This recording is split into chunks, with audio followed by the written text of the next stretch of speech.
ਸਤਿ ਸ਼੍ਰੀ ਅਕਾਲ ਸਾਰਿਆਂ ਨੂੰ 12th ਦੇ ਰਿਜ਼ਲਟਸ ਆ ਚੁੱਕੇ ਹੈ CBSE ICSE state boards major ਦੀ ਸਾਰਿਆਂ ਦੇ ਰਿਜ਼ਲਟਸ ਆ ਚੁੱਕੇ ਹਨ ਰਿਜ਼ਲਟਸ ਕਾਫੀ ਚੰਗੇ ਆਏ ਨੇ ਬੱਚਿਆਂ ਦੇ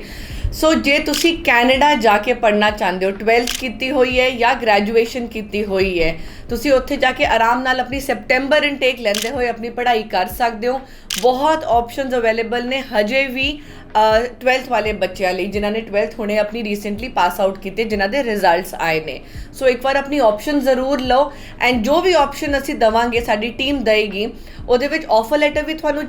ਜਲਦੀ ਮਿਲੇਗੀ ਤੁਹਾਡੀ ਅਟੈਸਟੇਸ਼ਨ ਲੈਟਰ ਵੀ ਤੁਹਾਨੂੰ ਜਲਦੀ ਮਿਲੇਗੀ ਐਂਡ ਇਵੈਂਚੁਅਲੀ ਜਿੰਨੀ ਛੇਤੀ ਇਹ ਕੰਮ ਹੋਏਗਾ ਉਨੀ ਛੇਤੀ ਹੀ ਤੁਹਾਨੂੰ ਤੁਹਾਡਾ ਵੀਜ਼ਾ ਰਿਜ਼ਲਟ ਵੀ ਮਿਲੂਗਾ ਸੋ ਇੱਕ ਵਾਰ ਸਾਡੀ ਟੀਮ ਨੂੰ ਜ਼ਰੂਰ ਕਾਲ ਕਰੋ ਬੈਸਟ ਪੋਸੀਬਲ ਆਪਸ਼ਨਸ ਲਓ ਜਿਨ੍ਹਾਂ ਦਾ ਟਰਨ ਅਰਾਊਂਡ ਟਾਈਮ ਘੱਟ ਹੈ ਇਹੋ ਜਿਹੀ ਪ੍ਰੋਵਿੰਸਸ ਚੂਜ਼ ਕਰੋ ਜੋ ਇਵੈਂਚੁਅਲੀ ਤੁਹਾਨੂੰ PR ਦੇਣ 'ਚ ਹੈਲਪ ਕਰਨਗੀ ਸੋ ਇਹ ਸਾਰਾ ਪੂਰਾ ਪੈਕੇਜ ਇੱਕ ਵਾਰ ਸਾਡੀ ਟੀਮ ਨਾਲ ਡਿਸਕਸ ਕਰੋ ਐਂਡ ਉਹ ਤੁਹਾਨੂੰ ਬੈਸਟ ਪੋਸੀਬਲ ਆਪਸ਼ਨਸ ਦੇਣਗੇ ਸੈਪਟੈਂਬਰ ਇਨਟੇਕ ਲਈ ਥੈਂਕ ਯੂ